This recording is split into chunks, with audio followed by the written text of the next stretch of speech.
Na-scam na naman tayo.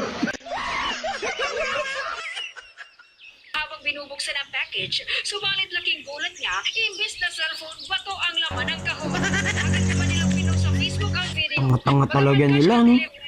Oo nga pala, no? May parating din pala tayong parcel ngayon, no? 2,000 yan. Hindi naman tayo mga gaganyan. Hindi tayo ma-scam.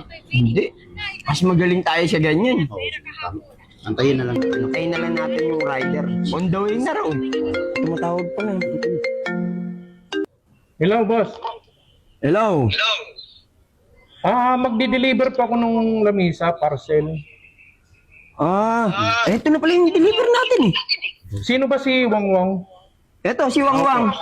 Oh, andyan Andito na ba? po ko sa tapat ng bahay nyo, yung malaking bahay dito. Ako po yung nakamotor. Kayo pala yan. Sige po, sandali lang ha. Kayo ba yung nakaupo dyan na dalawa? Ay, andyan na pala. Ay, ayun na pala eh. Kami yun. Lamisang order nyo eh. Eto na pala eh.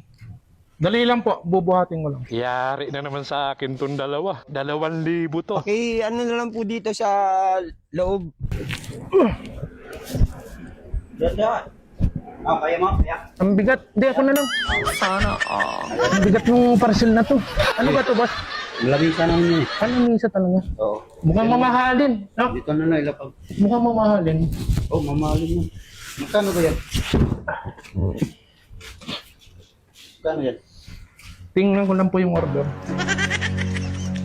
2,000 boss eh. Sige, boss ah. Oh. Ikaw ba yung wangwang? Oo. Sige, ingat. Boss, ang babait niyo naman pala. Maraming salamat ha.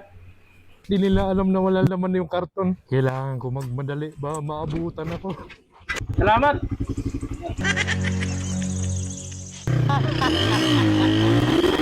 Okay, Lamisa. Buksan na natin. buksan na natin. Ito, magaan lang. Parang hanggang. Ano ito? Ganito nangyari.